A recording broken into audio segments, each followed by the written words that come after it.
Back, got some coffee, and we'll move on to a topic I know everybody's gonna love. What kind of marketing budget should I have?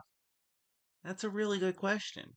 And I wish, really, I do, that there was a 100%, this is it. This is the answer. X equals Y times 4 equals blah.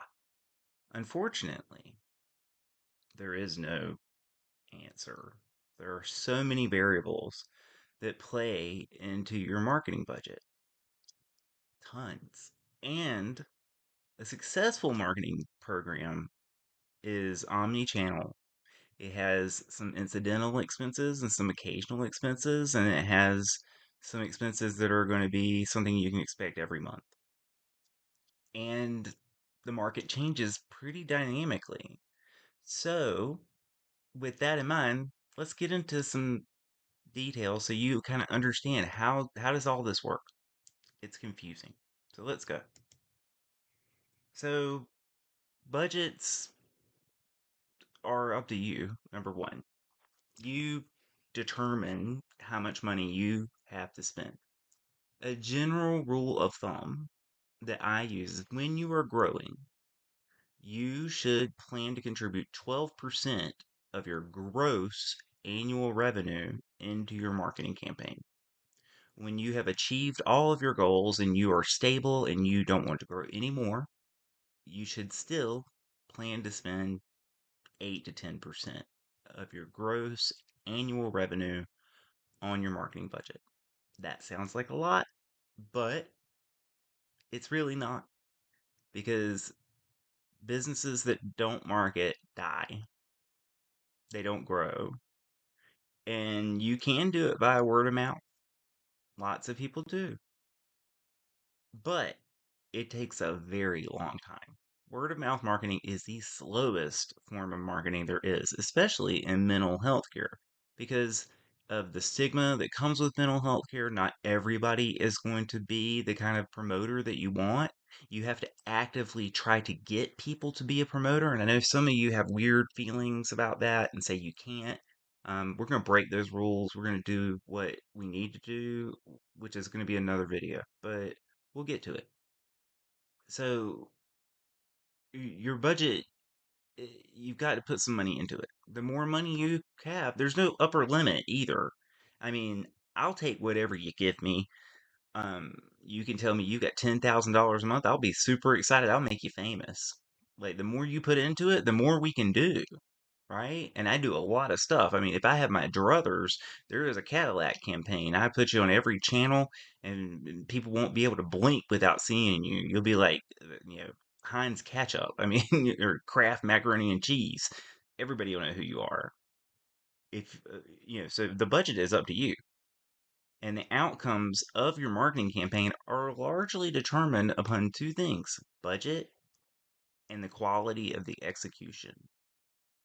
The more that you can invest into your marketing campaign, the faster you'll get the results that you want. So let's talk about the bare minimum. And this is for a solo practitioner. Um, if you have a lot of therapists, this number goes up. But the bare minimum for a solo practitioner or a very small practice, maybe three therapists max, is $1,000 a month. And that is a low budget. And that means that and that is only in a best case scenario. If you're in a super high urban, high competition market, it's still not enough. But I can't do anything with less than $1,000 a month. I just can't. I've had people who would tell me one budget and then they're like, well, we're going to drop it down to $500. Well, $500 is not going to get me far unless you are in some sort of very obscure niche that has a very no zero competition and enough searches to get us somewhere, or I can do it on another channel or some way that I can target the ideal client. $500 is just not a lot. The more that you spread that out, the less effective it's going to be. So, and $1,000 is with one area. That is one geographic area. Spreading that out to an entire state, especially a populous state, won't work. That is for if you wanted to do one city. If I just want to advertise here in Raleigh in driving distance to my practice or within an hour, hour and a half, if I want to do telehealth, I can work with $1,000. The further you spread your geographic target, the more money you need. The more geographic targets you have, the more money you need. And then again, the more specialized you are, the further your budget goes. So, like I said, lots of different variables here. The number of people competing for the same set of eyeballs. So marketing is a lot like eBay. It's an auction.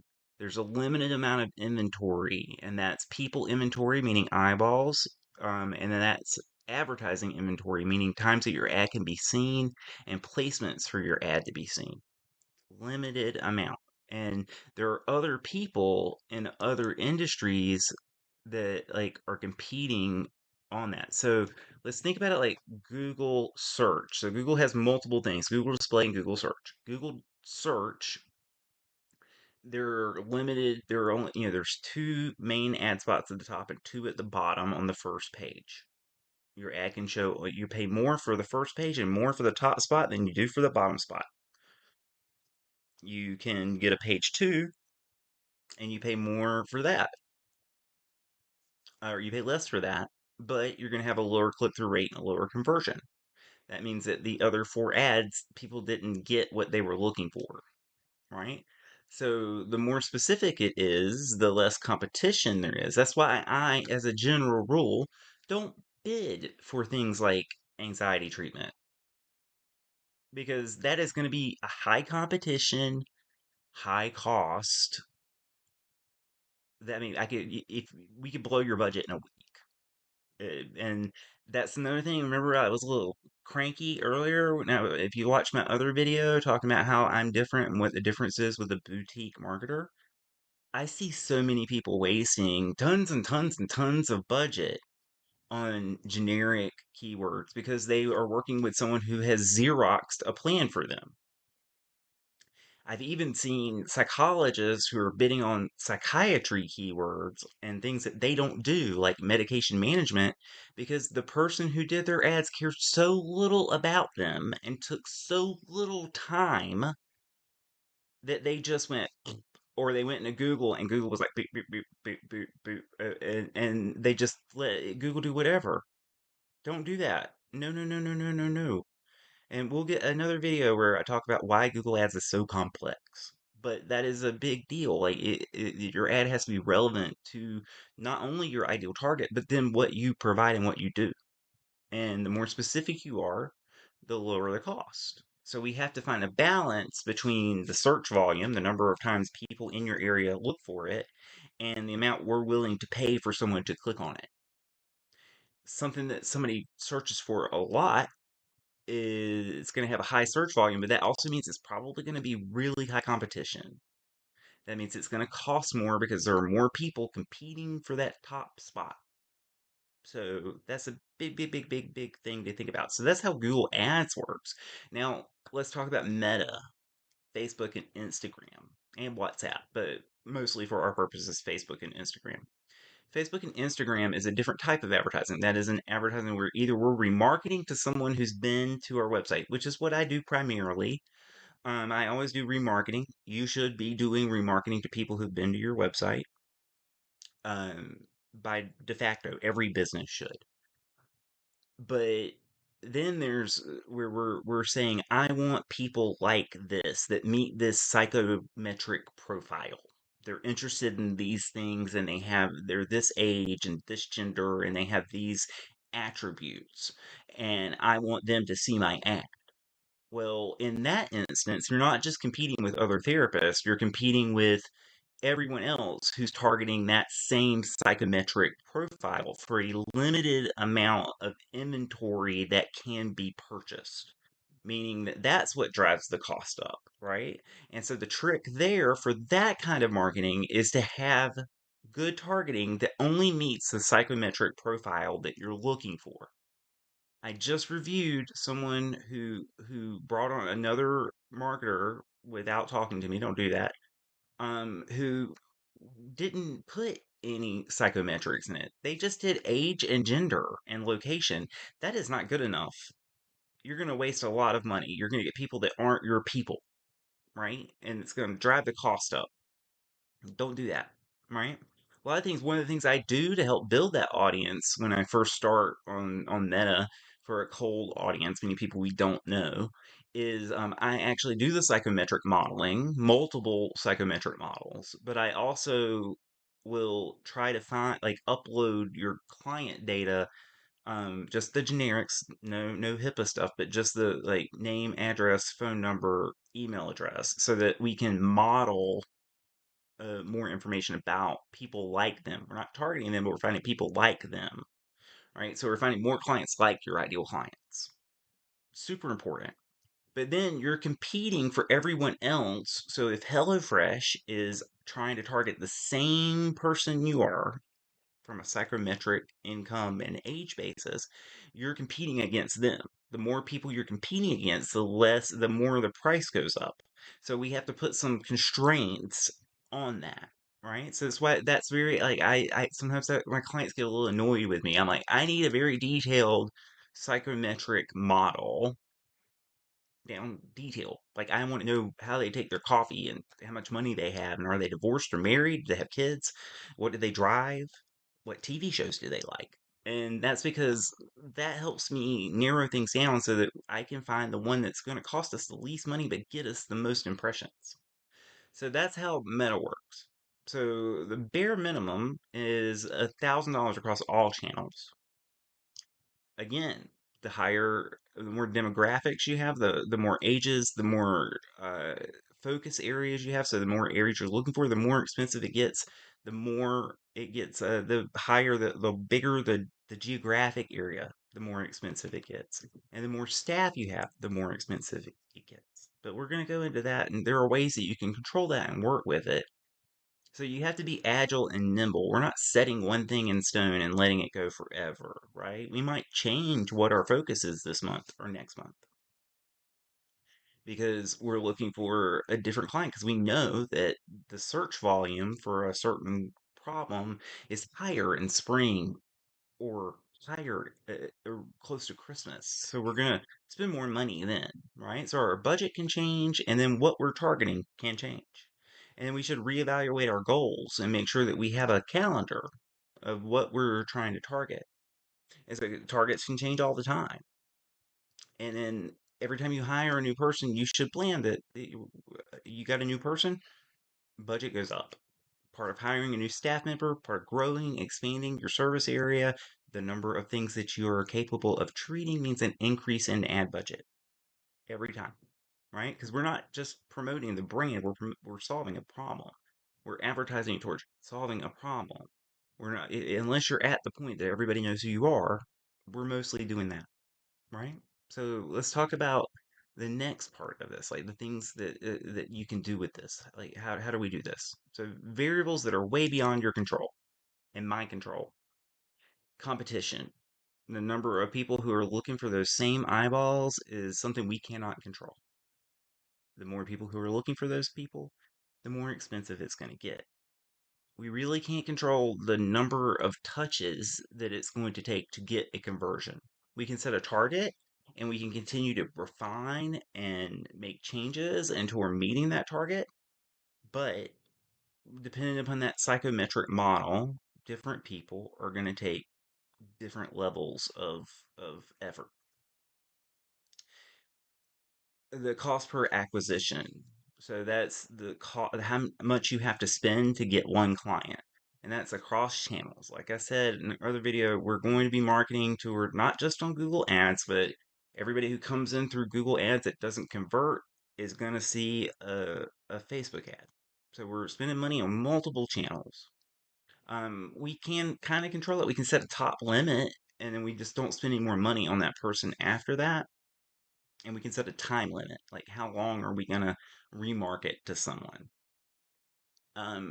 We also can't really control the cost per channel because, like I said, it depends upon many factors that are beyond our control. We also can't alter the available inventory. What we can do is we can set how much we're willing to pay. So if we have some wild competition that's spending a ton, I will just say, well, we're not going to outbid them. We'll wait for them to either run out of money or we'll target a keyword they're not targeting. But we're like, if they've got a $30 per click bid, I'm not spending $30 for one click on cold traffic. Just not going to do it. So I won't spend that. I'll let them spend that. They'll exhaust their budget. And when they exhaust their budget, we'll start spending more money and we'll get the clicks because they're out of money, right? Or they stop advertising, right? And then, you also can't control when new advertisers show up. So you have two practices that are your direct competition. They're not currently running ads, but then you start running a really successful campaign. You're taking away potential clients from them left and right. Then, they start advertising. They raise the competition, the price goes up. There's not much that we can do about that. We just have to be agile. We have to notice and we have to say, "Oh, new competition." And that's what I do. That's why I'm constantly looking at your accounts, making those kinds of fine adjustments so that we are keeping all of those factors in play at all times. Again, you don't have time for that. That's my job. Okay? And then factors you can control. You don't have to advertise for everything in your practice all the time. And you really shouldn't. There are some things that just have a low conversion rate. There are some things that are rare. There are some things that come mostly through referral. So you shouldn't advertise every single thing you do. You should only advertise for certain things that you do. Ones that we know are going to be an affordable target. They have low competition. They have a high conversion rate. There are lots of factors that go into making that determination, but that is my job to help you figure out what that is and how we can make that work. And then geographic targets. I cannot stress this enough. There are lots of you guys that tell me, "Oh, I can practice in 37 states through Compact, or I can, I'm licensed in boopy doop boop boop." Well, that's great, but I can't spread your tiny budget across 37 states unless it's super specific what we're going after. I mean, like a very rare, very specific phrase matched kind of keyword, right? Or it's a low competition, high search environment, then I can do that. But that's what we do. We determine what is feasible for that, right? How are we going to do it? So you have to limit your geographic targets. So your geographic targets are not going to be everywhere that you're licensed. And if you're a telehealth place, I still wouldn't. I would have to do an evaluation because sometimes, like in a metro area, you may not want to advertise there. We might want to exclude that because it's high competition. But the unserved rural masses may be easy pickings, right? So we might exclude a major metro area or, and see, this is another point of difference on how I do things. I may organize one campaign with a big budget and a big cap that's for the metro area and another one that's for the rural area but has the same targets and ads because then I get to move that budget around depending upon what's going on in our market and what our competition is. And I write scripts and things that evaluate that and say, ooh, the bids cost $2. Let's turn that campaign off. But when it's going to be cheaper, let's turn it back on automatically, right? Fancy stuff, important stuff, extra care. That's why you hire a boutique agency that has the experience and the knowledge to do that kind of thing that cares about you and cares about your bottom dollar, right? And then the size of your practice, like I said, every time you hire someone, you should plan that your budget for advertising has to go up, especially if that person is bringing a new area of focus. So when you increase the areas of focus and you want to advertise for that, let's say that you hire Tim and Tim does something that your practice has never really focused on, but you need to build Tim. And that means we've got to spend some money, maybe move budget so that we're growing Tim and we're taking money away from some of the more established therapists in their area of focus because they're full. And we meet on a regular basis to determine that and evaluate our staffing levels and our need per a therapist. It's super important. So kind of think about that. But if you got 10 people who all have the same area of focus, and then you add another one, the budget still has to go up, right? Because like I always have to put in the actual practitioners' names as well, because that's where a lot of good traffic, especially if they came from another area or they're doing a lot to build their own brand. We want to spend some money on their branded searches. And then your target, like what impression share do we want? So what is impression share, Marshall? So impression share is the percentage of time, and we'll talk that your ad could be seen, meaning the number of times that someone searches for that keyword. Your impression share is what percentage of those times you take. Do you want 100% impression share? Do you want to be sure that your ad always shows up in a position one or two um, for that keyword? Then that is something that's going to mean you need more budget because that means you're outspending your competition. You're ensuring I am always number one. But if you're okay with being number three, or maybe we have a much better ad. So that's when I talked about earlier, like I write ads specific for that search. So because I do that, it's going to have a higher click through rate more than likely. And because it has a higher click through rate, Google's actually going to show it more often for less money. Ooh, did you get that? Because the ad is hyper relevant to the search, Google will show it above someone who's willing to spend more money to a point because it's a more relevant ad. Google wants the searcher to have a good search experience, meaning a high satisfaction level that Google gave them what they were looking for. And um, because of that, they may show your ad above that, even if you have a lower budget, meaning a lower bid, because you have a more relevant ad with a better outcome, meaning the destination of the ad is more relevant to the context of the ad, right? So by building those landing pages, like I talked about, we get lower costs because we're checking the boxes that Google wants us to provide, right? We're providing a better experience and we are being rewarded for it, right? And then of course, like your target demographics. Like I said, I really make my clients really nail down those demographics. It will not just be everybody 18 to 65 for every search. That's too broad. The more specific we are, both and three factors that we can control on Google, which are income, location, age, and and gender to a point. We When we're more specific, we can help control some costs. So being specific is really important.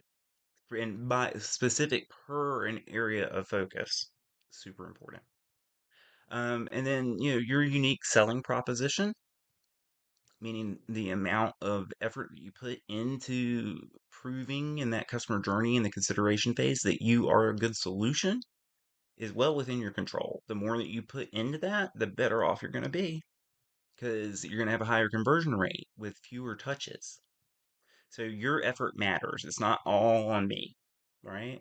So if I ask you for something, I need a video or I need some copy from a therapist, the sooner you get that to me, the better off you are and the lower it keeps your cost. So that's important. And that goes again to our quality of our creative and our content. The more that we put into our creative, do photo shoots, get good pictures, have good copy, have video content is super important, higher conversion rate. When we have really good content, we have a higher conversion rate, a first touch or a second touch or a third touch conversion instead of an eight touch conversion, which means we're paying all eight times. So I'd rather pay for three, right? Plus, the algorithms reward us for a higher conversion for quality content. So those are the factors that go into the budget on a high level overview.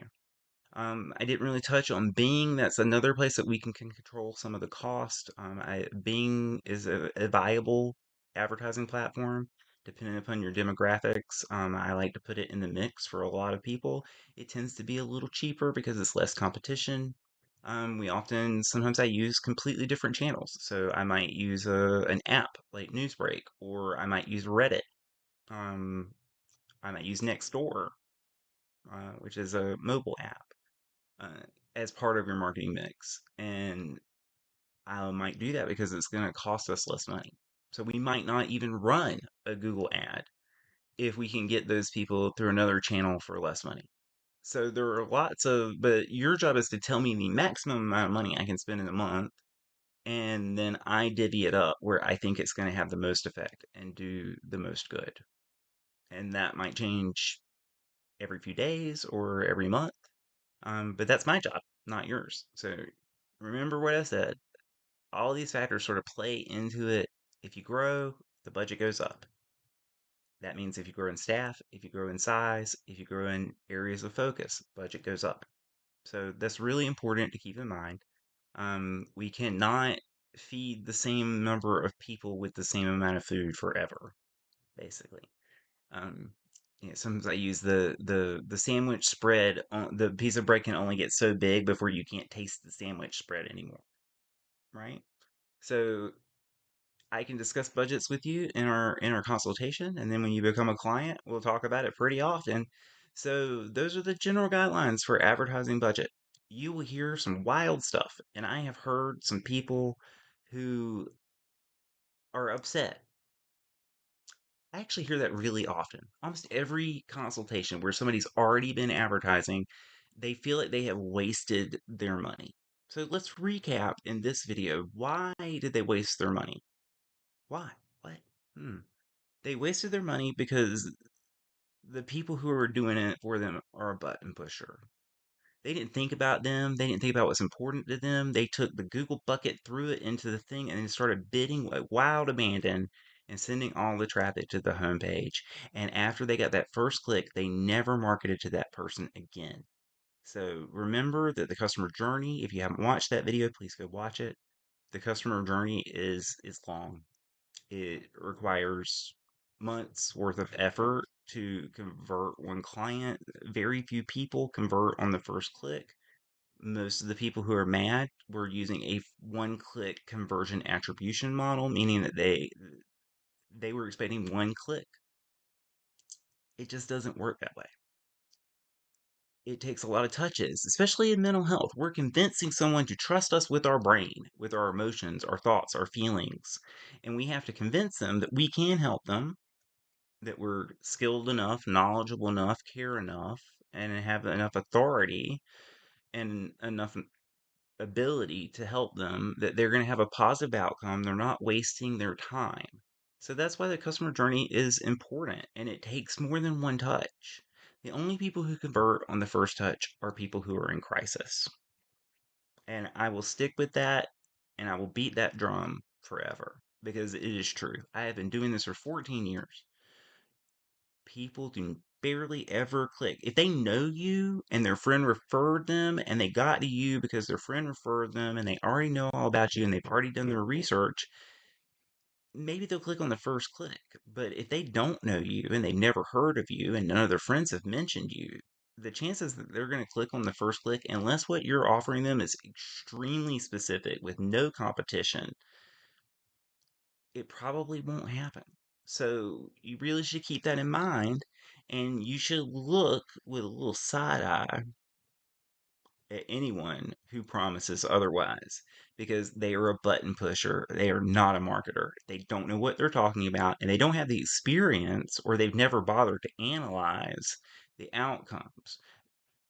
They're working on scale because they are going to onboard 80 clients this month and they're going to do the same thing for all 80 clients without looking at the thing that makes you unique, the unique value proposition of your practice.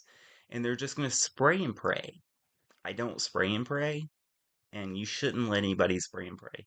You don't have money to waste, so it's super important that we nail it down and that we work our best to maximize. That's why you're paying me as an expert who actually spends time on you and pays attention to your needs and your goals and your market and your competition and your outcomes. So keep that in mind. Your budget for me might go a lot further than it does for someone who's spraying and praying. So I'm giving you general guidelines of the factors that influence your budget. I don't make promises about your outcomes. I promise that I'll get you as many clicks as I possibly can for the lowest cost. And we will continue to work on the conversion all the time. It never ends. It's a continual process improvement. Refinement and improvement go on forever in advertising. And that's just how the industry is supposed to work. That's how real marketers do things.